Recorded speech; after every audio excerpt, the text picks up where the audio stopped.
shed some really great light into very complicated issues. Thank you very much.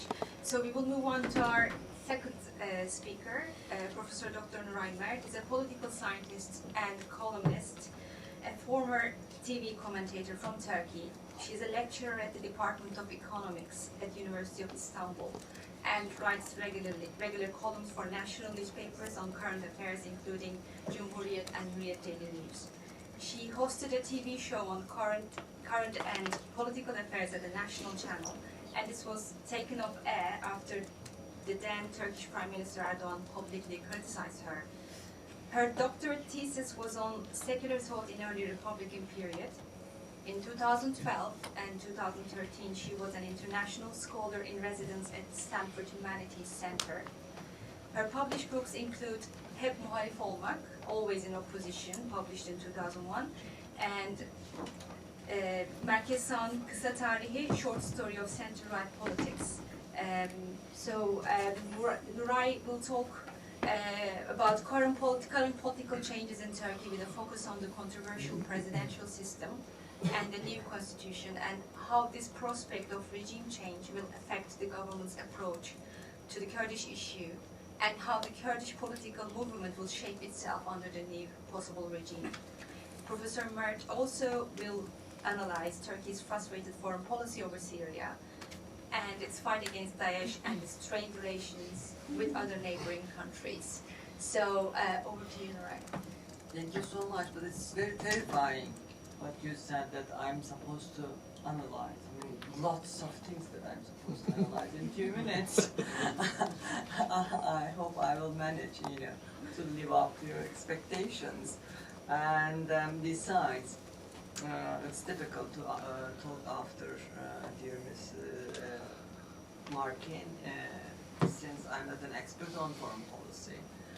But, I'm also intending to deal with foreign policy as well. But beforehand, I have to repeat the very well-known fact that foreign policy issues are very closely related to domestic issues and politics. So it's not, the case that you have a successful domestic policy, but a bad, foreign policy, or the vice versa. Usually they go together, and sometimes it happens in extremes, like in the case of Turkey. In Turkey, it didn't start with the last government, or this is controversial Justice and Development Party and its controversial leader, who is currently the president of Turkey, Mr. Tayyip Erdogan. But, Turkey is having, chronic problems concerning its domestic and then foreign policy. When it comes to foreign policy, it was not that hardly felt before the end of Cold War in the world, because at the time, things seemed quite simple. That we were an American ally, we were a NATO member, and everything went accordingly. We didn't with the exception of few accidents, occasions like Cyprus.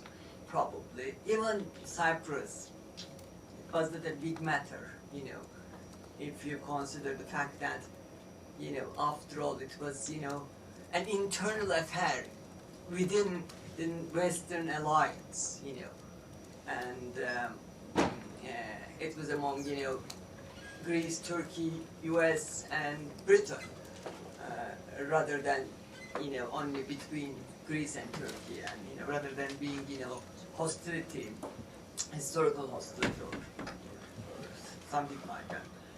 But anyway, after the end of First World, I'm a teacher of political history as well, and I was almost saying First World War. After the end of Cold War, Turkey started to have difficulty in adjusting itself to the new situation. This is how Turkish foreign policy started to need a change, but not being able to find a way to do it. Because anyway, I mean, it was a time of confusion for everyone, I suppose. It was a time of great expectations that, you know, the world would be a, you know, kind of heaven.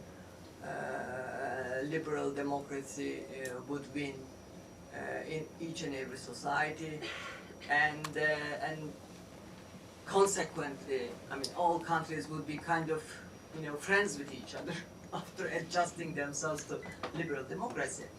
And but still, I mean, Turkey at the time, Turkey decided at the time there was this, you know, again right-wing leader who is supposed to be very visionary, Turgut Özal, in the beginning of 90s, and him tried to find a more active role for Turkey. This is how it started. You know, he was not as ambitious as, you know, the AK Party, I mean, or Justice and Development Party, or, you know, this Islamist party. But, I mean, it was there, the ambition was there. And it may be even argued that Turkey has been always quite ambitious, you know, if not irredentist, you know, with exception of some marginal, you know, nationalists. Turkey has always been quite ambitious about, you know, exceeding the boundaries which are imposed on it. From the beginning of 90s, I mean, Turkey, I mean, our politicians in Turkey saw this chance of having a bigger role in world politics. And it was the time that Turkey was given credit to find a greater role, because it was the end of Soviet regime, and it was the, you know, there was this chance for ex-Soviet Turkic republics to transform themselves and to be Western allies and all that. So that's why Turkey was given a lot of credit at the time. And that's why at the time, I mean, Turkey was, you know, dreaming of having a Turkish word starting from China, you know, till Adriatic Sea, which has never happened actually. That we never had, you know, Turkish word from, you know, China. At the time, Turks were staying around China. I mean, they had nothing to do with Anatolia, and, you know, and at the time of the Ottoman Empire, they had nothing to do with, you know, Central Asia and all that. But still, it was a good dream, apparently, for Turkish politicians, and it was given space, actually, and encouragement. So it's not a new story. I mean, especially right-wing politics is based on such ambitions and dreams of greater Turkey. I mean, great Turkey, or if not greater Turkey, or perhaps, you know, why not? There was also this dream of, you know, incorporating Syria, you know, once. So, great Turkey or revival for Ottoman Empire and all that. I mean, it has always been, you know, a kind of, you know, dream to which may be easily provoked or, you know, motivated, let's say, if not manipulated. So this is how it started, and, you know, I'll try to quickly move to 2000s. And on the domestic front, again, Turkey could not adjust itself to post-Cold War period in many ways. But I mean, it may go back to, you know, the beginning of Republican period. I mean, well, I mean, it's very difficult to discuss domestic politics of Turkey or, you know, any other country, because, you know, I mean, politics has, you know, different dimensions. obviously, but what I mean by different dimensions, one more complex, very complex dimension that you have to include. I mean, recent history, political history, you know, his contents about modernization period, being a Muslim society, you know, and, you know, Ottoman Empire, losing an empire, resentment and all this complexity, and the, you know, then Republican modernization and its own controversies and everything. On the other hand, politics have another dimension which is very simple, that we can call banality of evil, if not fully in reference with Arendt, in the very literal sense of the word. And this is what explains Turkey's politics of the last 15 years, starting with this Islamist government. On one hand, there are these, you know, historical resentments, you know, going back to modernization period, with the beginning of modernization period and all that, and then the foundation of republic, and the resentments against republican secularism, and this then rigid implementation of secularist politics, and democracy deficit, you know, from the beginning of the republic. Once it was, you know, on behalf of Republicans to be very, you know, let's say, reluctant about, you know, democratic politics, with the pretext of protecting secularist regime. And then we had, after all, two kinds of authoritarian traditions of politics, you know. Unfortunately, I mean, you have a revolution, and of course, I mean, this Kemalist revolution, like any other revolutionary tradition, turned to be quite authoritarian. You know, after one-party rule, it turned to be quite, you know, authoritarian project of modernization, like many others. Actually, it's not a unique case. And on the other hand, we have an alternative political tradition which comes from from conservative masses, if you like, or conservative segments, or this conservative alliance is the best word for it. And unfortunately, this tradition is also, you know, quite, you know, reluctant about endorsing democratic policies, or, you know, accepting democratic ideals and, you know, values and all that for various reasons, like, you know, being extremely militaristic, like no different than Kemalism in this sense, and worshipping of the state tradition in Turkish history, and being very nostalgic about, you know, Turkish Ottoman past, and attributing all sorts of, you know, authoritarian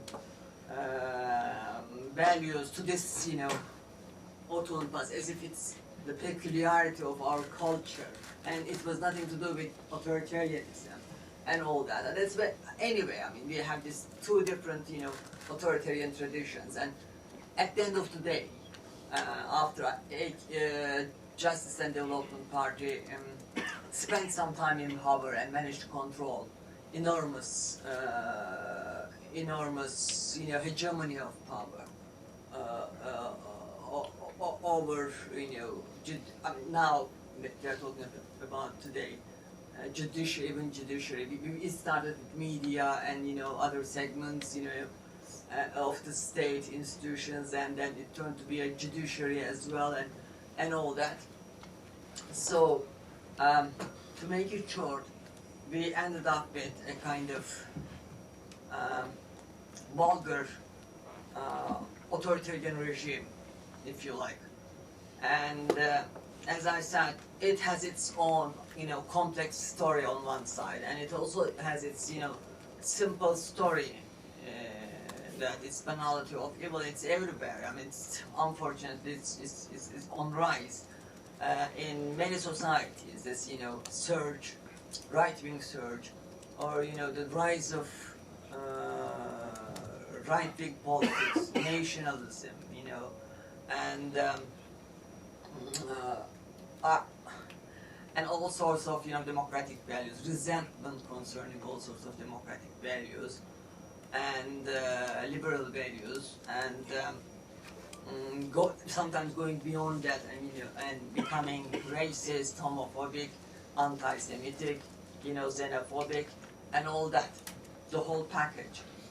And it's if we can find time, probably we can deal with the conditions of this rise of the banality of evil all over the world. But I mean, in the case of Turkey, I mean, we have the both sides of the story. I mean, I can tell you a very complex story, how it happened, why it happened, in detail. But there's also this thing that, it's more widespread than being peculiar to Turkey. So anyhow, we ended up with, this one-man regime, and I'm not intending to cherish authoritarian regimes by dividing them, the sophisticated ones and the vulgar ones, but inevitably I chose the word of vulgar because, it's not, a complex system that we have to analyze, in depth. It's very simple. There is this one man, there is this, simple ideology, it exiles people,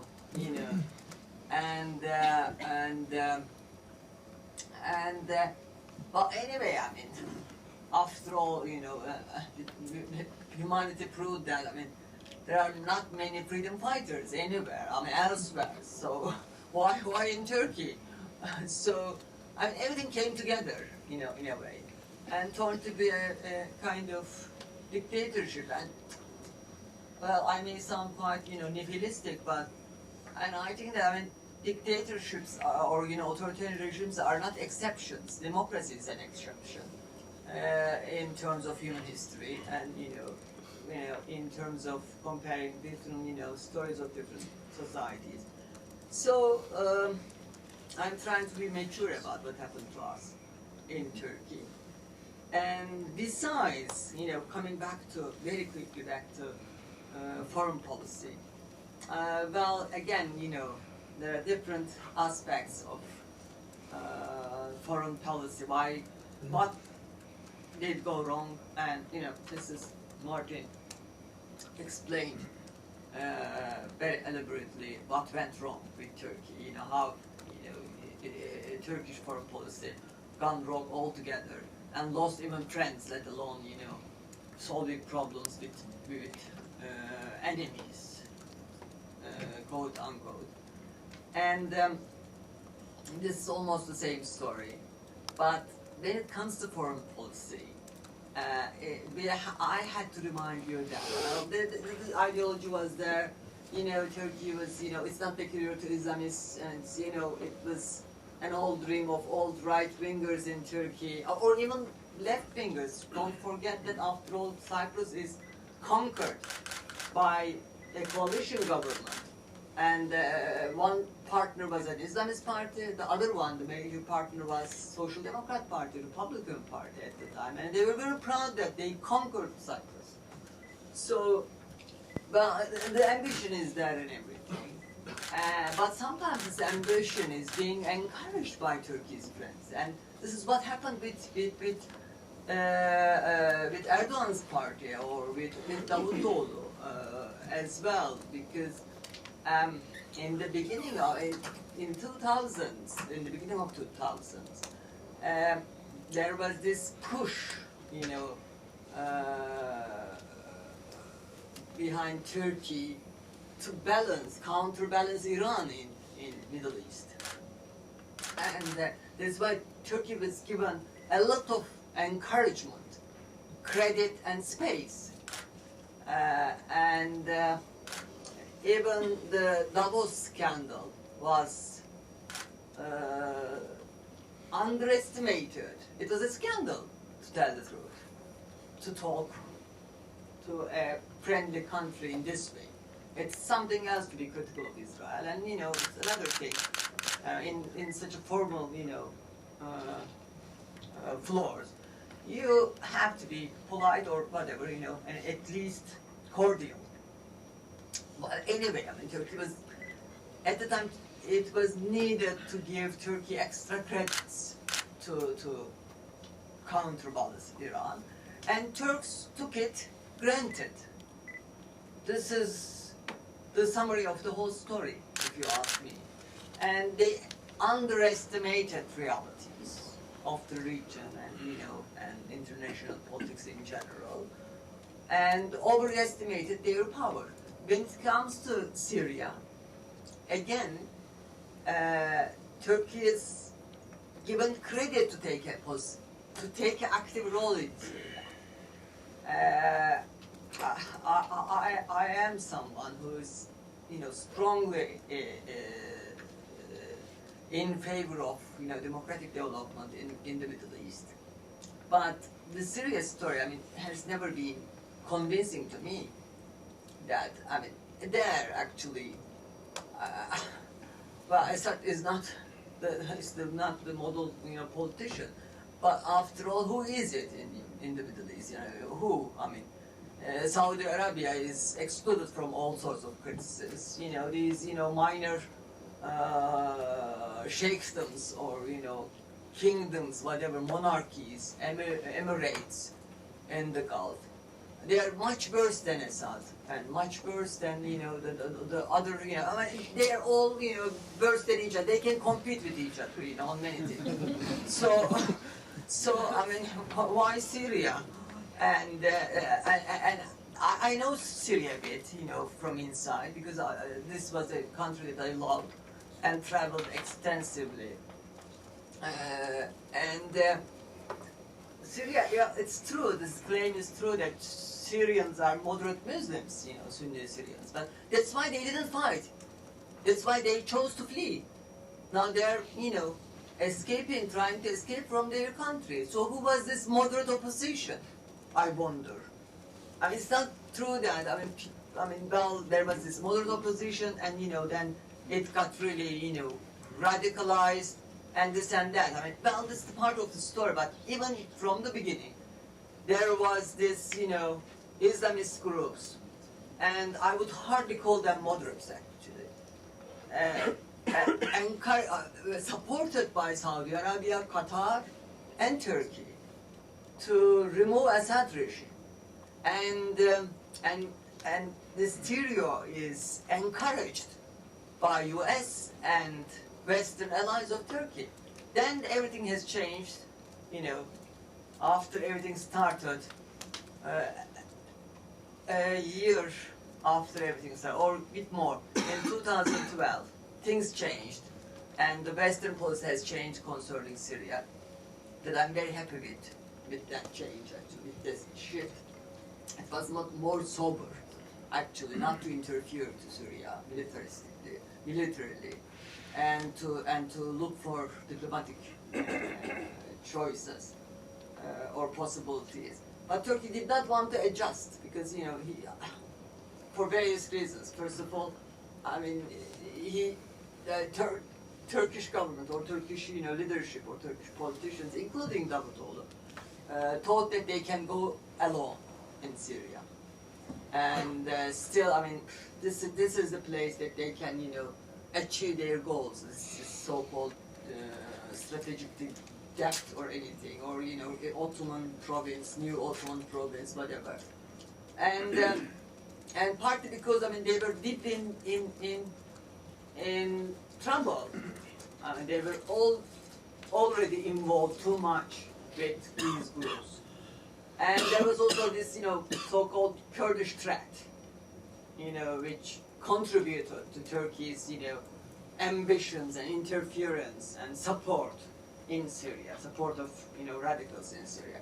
That's why I mean, everything went wrong. Of course, I mean, I don't want to repeat and it's Ms. Martin's field to repeat the fact that it has also ideological, aspect, that Muslim Brotherhood, the effect of Muslim Brotherhood and affinity between our Islamists and and affinity and history between our Islamists and Muslim Brotherhood, and how it affected the foreign policy and regional policy of the recent government. Well, I mean, I don't know if I made sense, but this is, what I can say about what happens, what goes wrong in Turkey in short. Thank you, Nuray. That was excellent. So you provided a really great. We didn't give a clap for Lenore, so it's not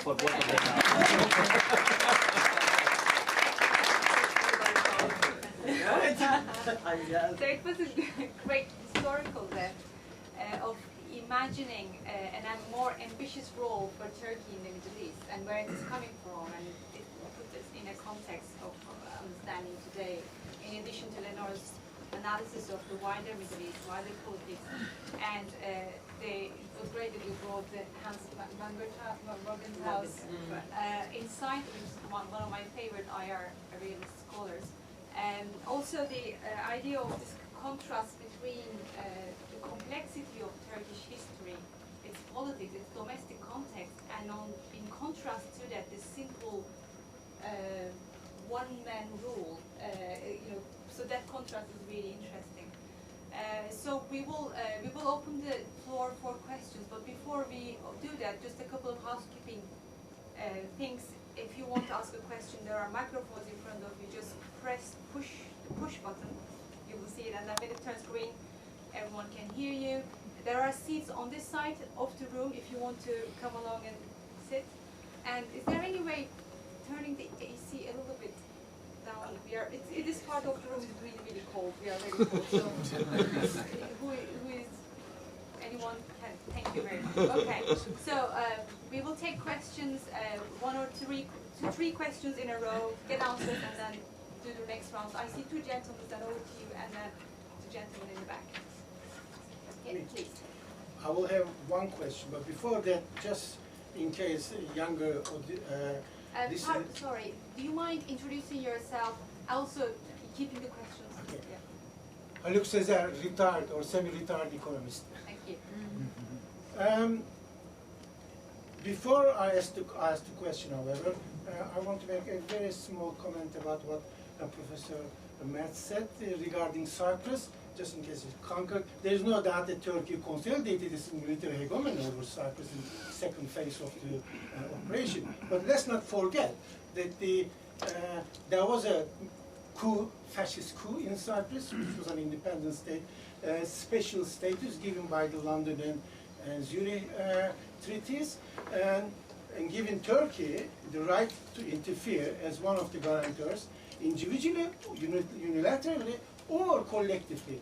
And let's not forget that Ecevit came here, backed Callahan, that they should act together to restore the status quo, and Callahan didn't want anything to do, and they interpreted the Zurich-London treaties differently, despite the fact that Article 14 clearly stated that the right of these guarantors to interfere. I just wanted to No, I agree. I totally agree. But there is this rhetoric. I just wanted to. But there is no doubt that the domination of Cyprus by Turkish military and intransigent attitude towards any solution subsequently, yes, I absolutely agree with it. My question is this. Military, okay, a popular leader in Turkey can dictate his personal view of the world and therefore foreign policy within certain parameters dictated by the international conditions. And as long as it does not conflict with the overwhelmingly nationalistic sentiment of Turkish population. Nevertheless, there are a couple of factors. I wonder, my question is whether you would agree with this or not. One is the military, which has always played the dominant role till recently. To what extent do you think that they contributed to foreign policy, or rather the demise of the military, or rather the change, the removal of the military hegemony from the Turkish political scene, to what extent that contributed to changing foreign policy. And more speculatively, I think till the 2000s, Turkish foreign ministry was dominated by one institution, and that is the Siyasal Bilgiler Fakültesi, the political faculty in Ankara University. 95% of the ambassadors and 95% of the foreign ministry actually consisted, high bureaucracy consisted of the graduates of this, which ended, starting the process with Özal, maybe as you suggest, Papa, particularly after the after the Gülen movement, changing the foreign ministry and home office, etc. So, which has been sort of Kemalist and laicist and fairly central and highly stable influence on the Turkish foreign policy. Would you agree that these two changes contributed to the recent changes in the Turkish foreign policy? Say it again, which two changes? One is the Demise of military, and the other the influence of Mülkiye has gone from the foreign ministry completely. I would agree with that, being a Mülkiye graduate. Pardon? Being a Mülkiye By graduate Mülkiye, you myself. mean Kemalist establishment? Well, not all of them. I am a 68 graduate. I'm not a Kemalist. So, But I mean, and if you Öcalan was Mülkiye, and there are communists from when Mülkiye you as well. talk about this influence of Mülkiye on foreign policy, you don't mean yourself or Öcalan. No, I mean foreign. No, I mean the foreign We need ministry. to move on to other questions because we don't have much time left. So thank you for your questions. But for future questions, do you mind keeping to one question and shorter comments, please? I would appreciate Sorry. that. No, that's absolutely fine. Thank you for your comment. Over to you, please. Thank you. Can you hear me? My name is Cemil Gökpınar. I am an LSE student of EU Politics MSc. My question is to Ms. Martin, and thank you very much for both speakers for their inspiring speeches. Ms. Martin associated Turkey's foreign policy regarding Syria and removal of Assad from power with the threat of Assad to become again a supporter of the PKK. Actually, I doubt this. Could you please more elaborate on this? Because given the recent developments starting from 2011, I believe there was more than PKK support to the dimension of the removal of Assad. I think the humanitarian crisis in the country and massacring its own people had this normative imperative on the Turkish Davutoğlu ideology, which we called a precious loneliness, because we were alienated from the other powers in the region just because we wanted Assad gone, no matter what.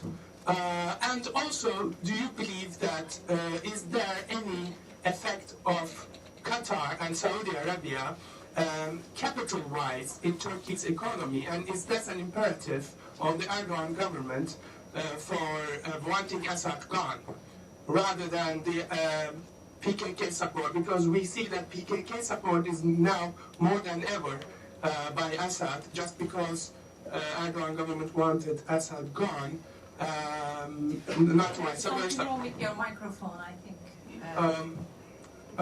Yeah, but did you finish your question? Maybe switching it off might work better. Okay, I mean, now, just because the Erdogan government wanted Assad gone, Assad is now actually supporting the Kurdish insurgency more than ever. So, and Erdogan had really good relations with Assad just before 2011. So how do you really elaborate on this situation? Okay. What is the motive behind Erdogan government to topple Assad? Thank you. One more question? The gentleman in the back in white shirt. My name is Turan Zorlu. My question is, so-called exporting democracy to Middle East.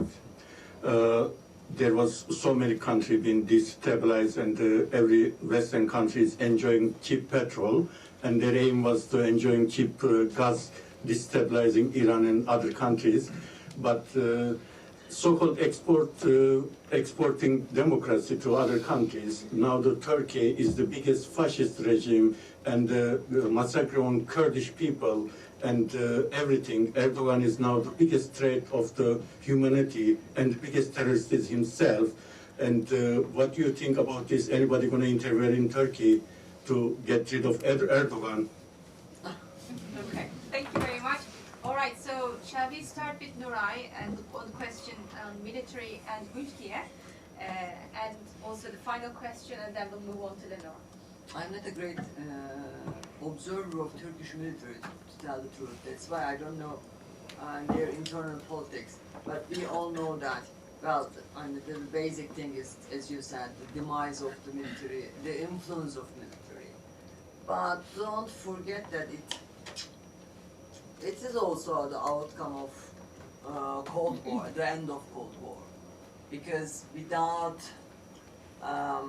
Western support, Turkish army could not be that influential. So, I mean, it first lost this sense of its own, if you like, function and importance and all that. Actually, I mean, now the discourse of Erdogan was being, in the lips of military men in 90s, that they turned to be very anti-Western, They turned to talk about independence and all that, and being suspicious of Western allies and alliance and Turkey's role and all that.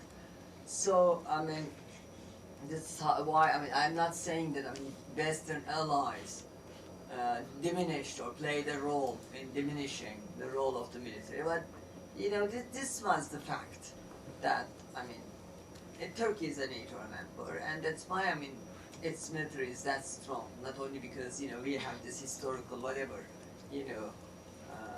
eagerness about being military man and about army, having strong army. Every Turk is born as soldier kind of thing.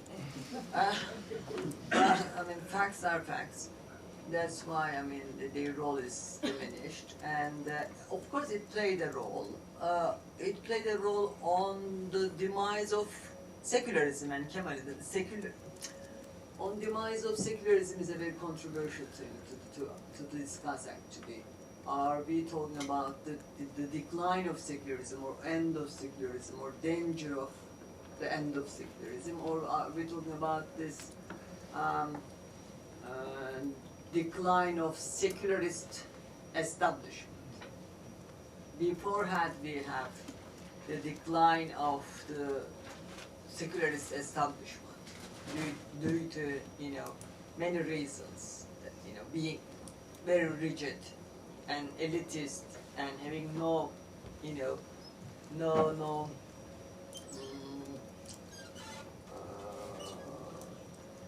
sense of what's happening in Turkey, and being extremely reluctant about transforming or contributing to the democratic transformation of Turkey.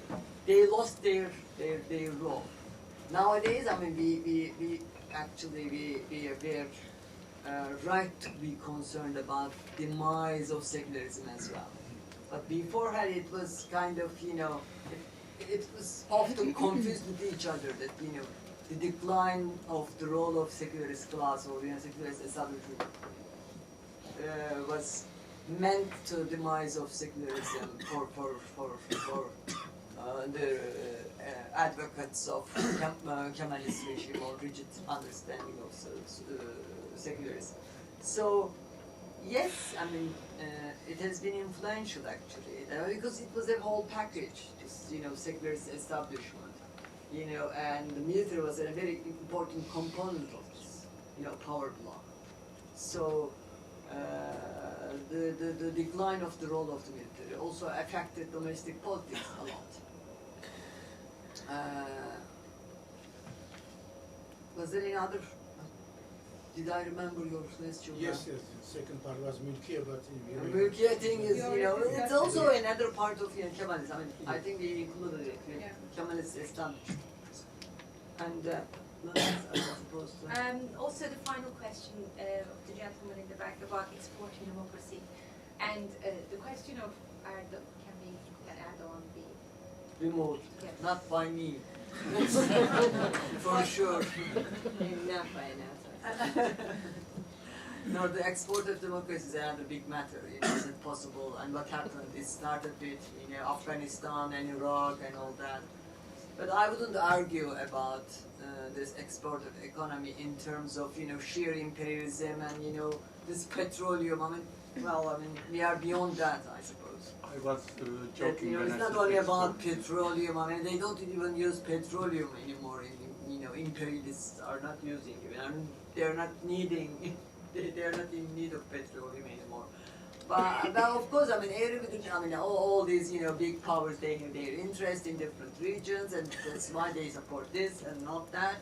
And I also think that Western policies are responsible for this outcome by supporting, let's say, this big, idea, this happy idea of, moderate Muslims will be a very positive dynamic. Well, it is pardonable in a way, because after all, we did something similar within Turkey.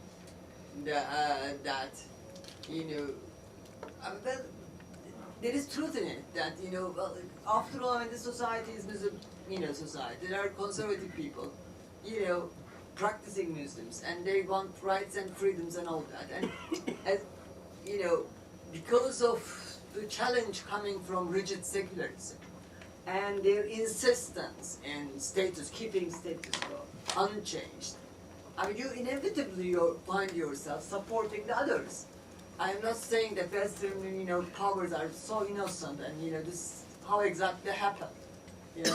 Like it happened with me, supporting, Islamists or, this idea of supporting Islamist rights and freedoms against, rigid secularists.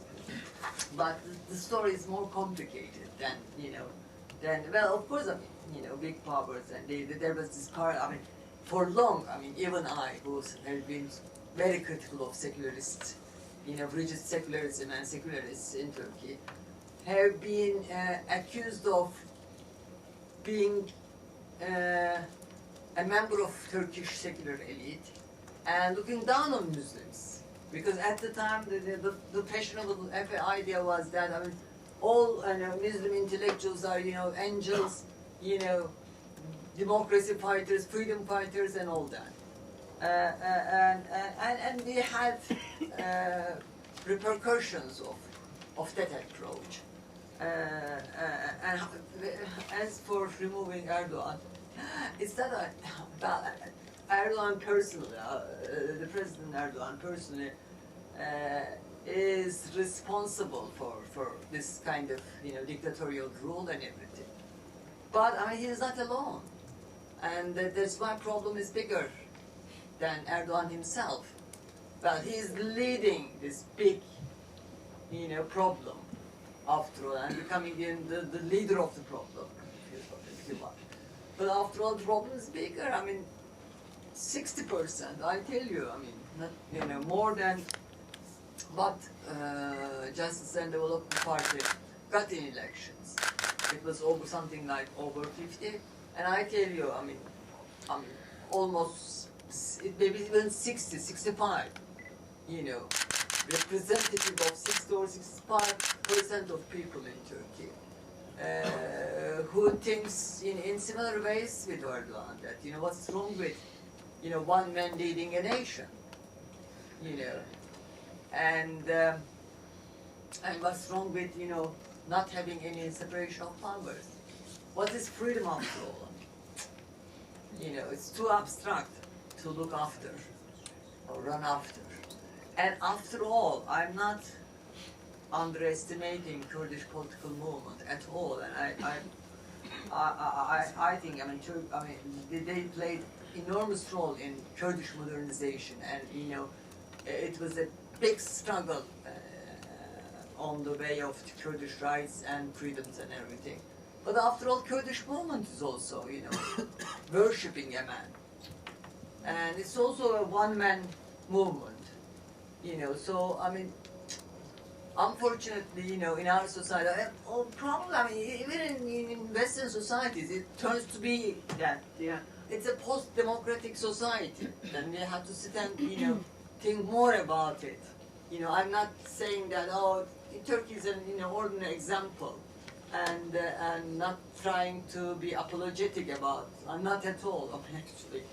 And no to me, actually, because, you know, at the end of 2009, I came up with this idea that, you know, military hegemony may be replaced by civil dictatorship, or, you know, this kind of thing. And at the time I was I was a social outcast. I mean, all, you know, leftist friends, Kurdish friends, and, you know, everybody accused me of defending status quo, despite the fact that I had been, you know, arch enemy of the secularist status quo. Anyhow, I'm not, you know, don't get it like this, that I'm, you know, normalizing Turkish example. But I mean, it's a bigger problem that we have to think about. And the recent conclusion, yeah, I mean, I'm trying to do anything to protest against what Turkish government is doing. And finally, we have a court case, as you know, because we signed academicians' petition in order to stop this, you know, killings, massacres in Kurdish regions. But after all, Kurdish movement contributed a lot to Erdogan's policy and project by initiating, if not initiating, by contributing to this, you know, armed conflict, starting, restaging a military conflict. It was not inevitable. Nobody can convince me. I mean, I argued about this with friends, debated about it. I'm ready to be convinced, but so far nobody could convince me that it was inevitable. And now that's why, I mean, this is a nationalist country. And it was obvious that this kind of, you know, armed conflict would play into the hand of Erdogan. I'm not saying that they did it on purpose, but it is a massive miscalculation, political miscalculation, that we are paying the price. Did they have any other questions? May I We have respond? to Yeah. give the floor to I Lenore. just want to say a couple of things.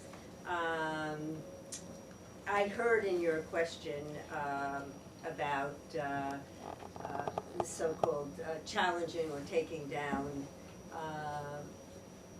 the leader of Turkey.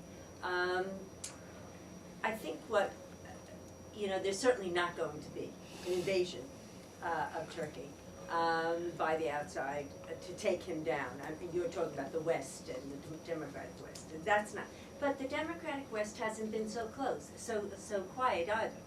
They have criticized, maybe not as consistently or as loudly, but we have had some very strong voices. It's in some of the Turkish press well, that is because it can't. So much of the Turkish press is controlled by the government, but that little bit, it is there. In any case, and I think it's interesting because I think it's being heard a little bit. I mean, we here, I've been in Britain, I've been at Oxford for the last almost 2 months. We hear a lot about the fact that Europe needs Turkey when it comes to the issue of the refugees and the migrants, and that's true. And the fear that that will keep Europe quiet on these issues. But you know, at this point, and I think Turkey is very cognizant of this, that also Turkey now needs the West. It needs NATO. It is being challenged on its border by Russia. It's endangered by, I think, Syria.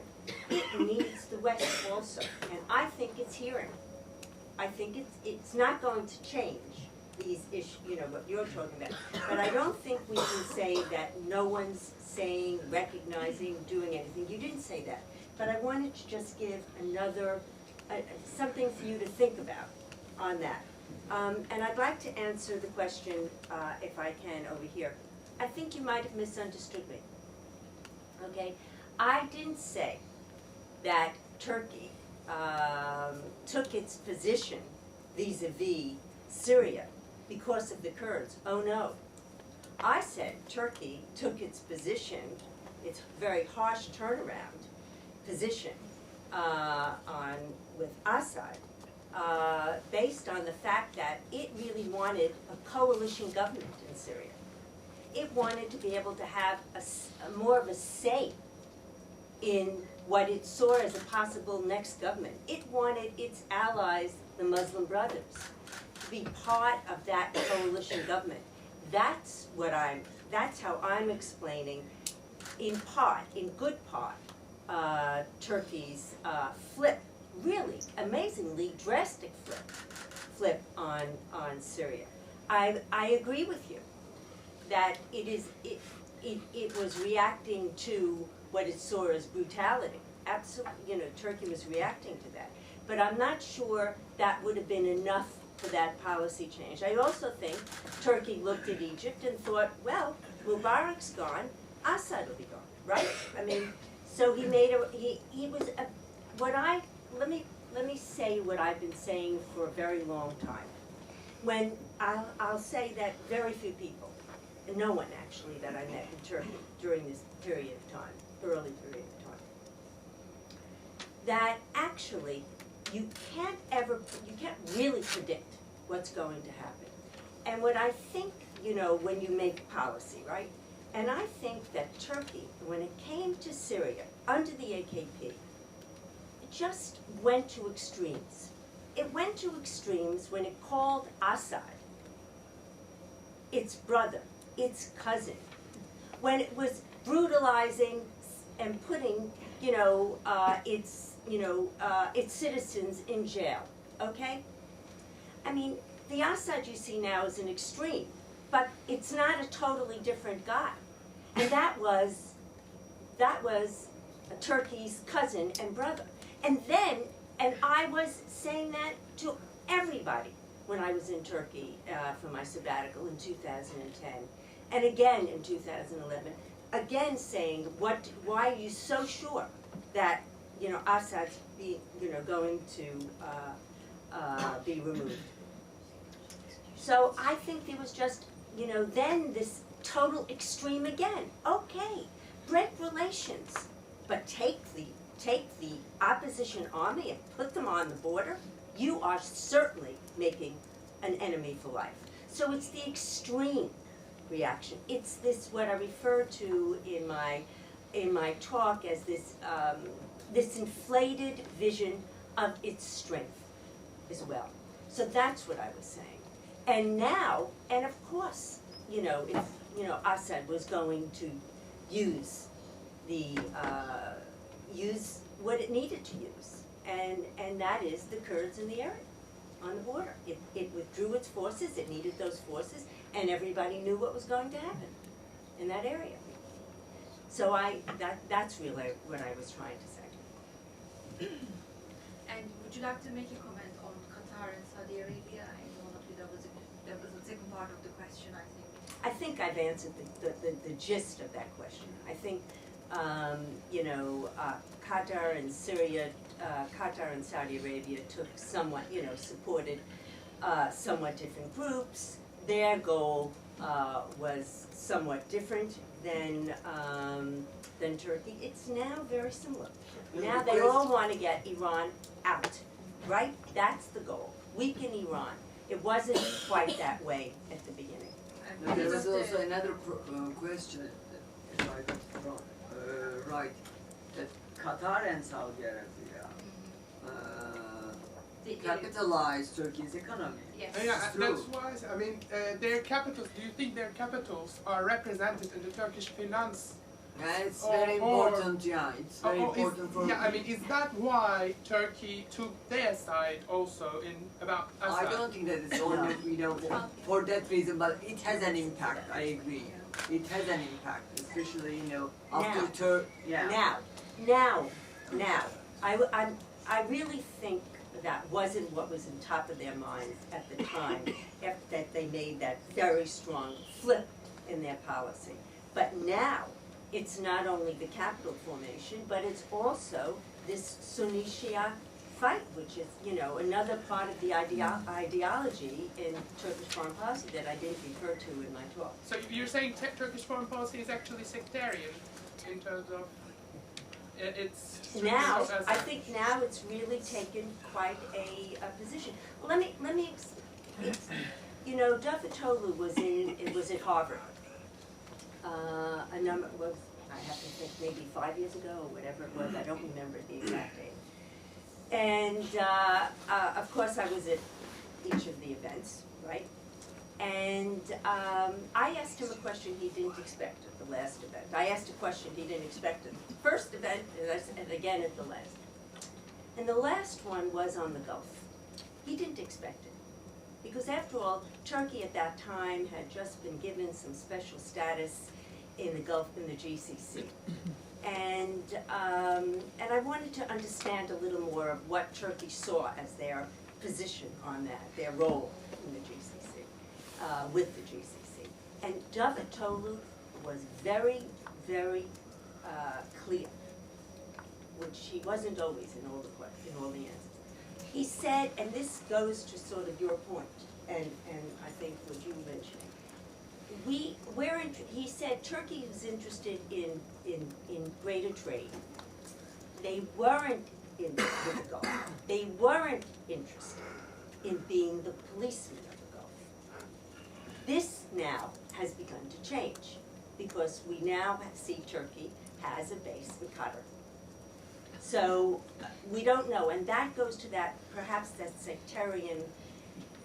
I'm very uneasy about making it very clear because I think Turkey doesn't really want to start too much of a problem with Iran either, and I think I mentioned that there's, that this isn't so clear-cut, that it's so clear-cut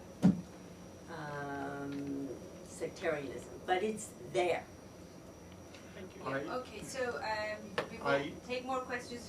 Just quickly, I mean, in order I want to to clarify see, something.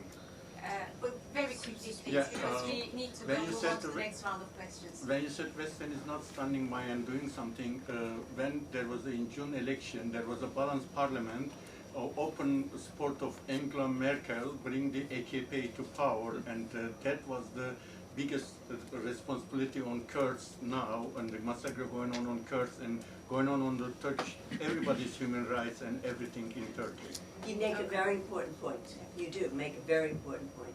I was giving a bigger picture, but you make a very important point. Yeah, absolutely. And just about GCC, just if you want to look more into it, compare the trade value, GCC Turkey trade value between 2002 and now, and the massive increase, and the 2008 security dialogue between GCC countries and Turkey. So beyond the ideological dimensions and just investment in Turkey, there is this other context going on. Okay, so I think there was a gentleman just there with glasses, and then over to you, and then we'll take one more later. Thank you very much. Professor Martin, you suggested earlier on the #1 fighter for Turkish government should be going back to negotiation table to resolve the Kurdish problem. So what kind of a solution are we talking about? Secondly, why do you assume the Kurds are readily waiting at the other end of the table for any solution, even a half-baked one, given the increasing Syrian Kurdish identity in the region? So there is a bit of, maybe I sense it wrongly, correct me if I'm wrong, but why do we assume they're ready for any solution? Thank you. Would you mind introducing yourself as well? Yeah, I'm Osama Gulpi from, I'm a student journalist from City University, and my question is to Dr. Nuray Mert, and I understand that you've been the then Prime Minister Erdogan was critical of your programs, that's why you were taken off ban. Would you please explain what happened? What was it that he was critical of? And also, how do you assess the... Which one was that? In your biography, you just mentioned that you were taken off air because the then Prime Minister was critical. 2011. Yeah, so could you explain what Many happened? occasions. Yeah. And also, how do you assess the situation of Turkish media under AKP now? Okay, one more question. Right, okay, we'll stick to 2 questions now. Over there, oh, sorry, I didn't see your hand. Go ahead, please. I'm Julia, I'm a researcher. Do you mind turning on your microphone? It's difficult to hear. Right. Or raise your voice if Okay. possible. Do you think Erdogan ended the so-called peace process or negotiation process so he could secure his election? Okay. So, any takers to any of the questions? Well, I'll begin and then. Okay, yeah, that's great. That seems to be the how we began this panel. Yeah. I'll just try the question of whether the PKK. You used the term PKK, or did you say Kurds? No, I said the Kurds. The Kurds. I think it would be fair to say that, from my perspective, that with what's going on now, and I think even the HDP has said, they would like, they're willing to negotiate. Okay, they would like to start negotiations again. So I think they would. Whether what kind of and just to look at what's going on and the number of deaths, and I am sure that within the Kurdish community there is a lot of course, enormous anger towards the government on the destruction and the lives lost. But I think there's also anger, I'm sure, within the Kurdish community against the PKK at this point. I mean, just look at the enormous exodus, hundreds of thousands of people. I don't have to go through it. You know it at least as well as I do.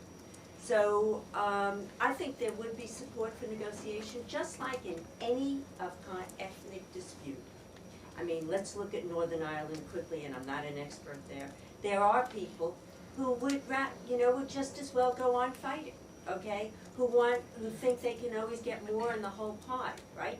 But I think at this point there would be support for going back to the table, and it's the only way. Otherwise, they'll be fighting for an eternity, right? It's never this has never been solved through military means, right? Never in Turkey. So, so I'm using what I think is reasonable support for negotiation. I think it's the only way to stop the violence. What do I expect? I expect I did bring up. I wanted at one point to be able to use a PowerPoint presentation here, and one of the ideas I had was to show the drastic difference between the income in the southeast of Turkey and the income in some of the major cities in the west. It's enormous.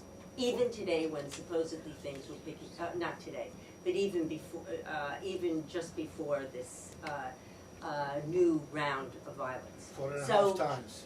I'm sorry? 4.5 times. Shirnak average compared with Adapazarı, which is the richest one, not Istanbul, 4.5 times.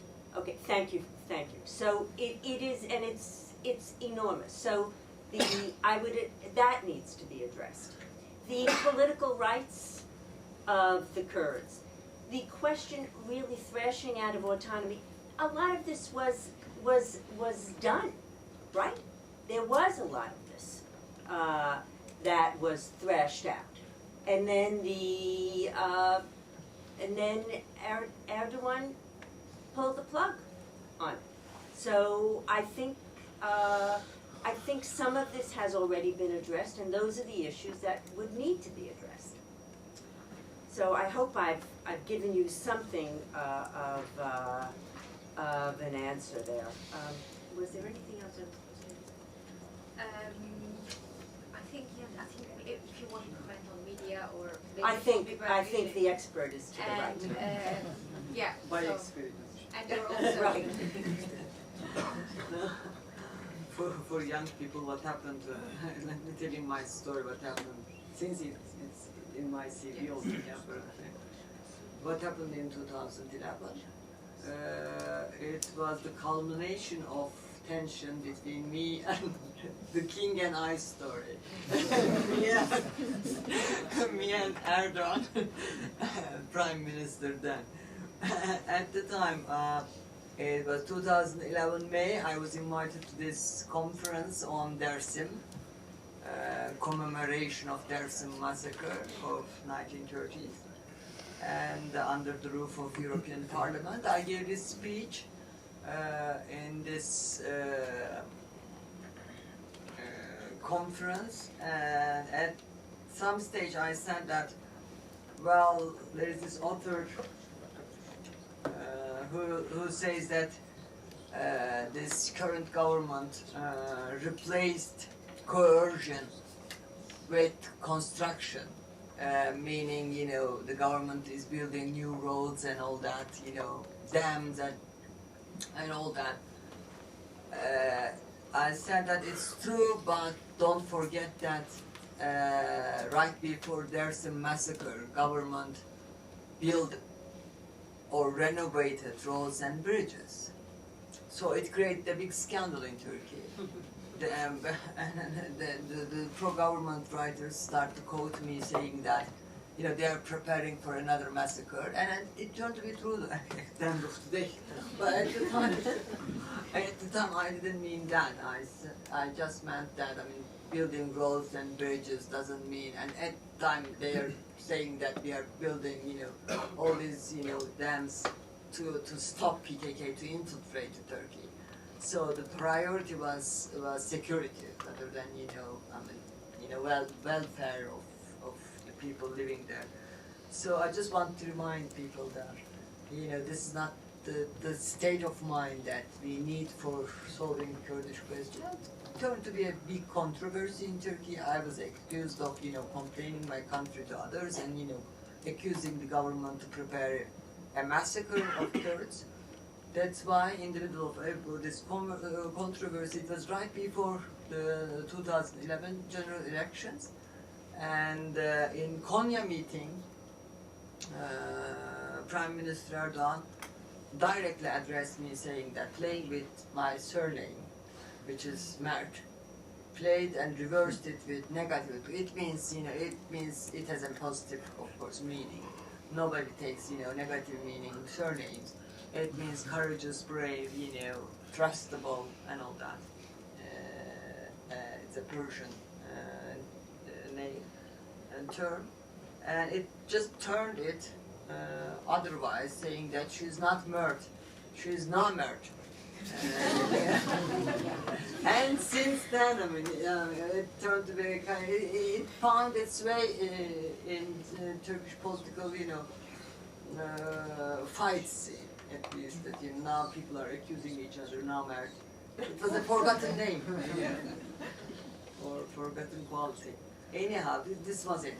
And concerning media, well, I don't need to really, I mean, again, start complaining about what happened to Turkish media, but I again need to remind you that it's not that only, you know, Erdogan came and, you know, but, you know, just stopped everyone to speak their mind, but it was a gradual process, and partially actually we can also hold our colleagues responsible for what happened at the end of the day. Not only media owners, you know, owners of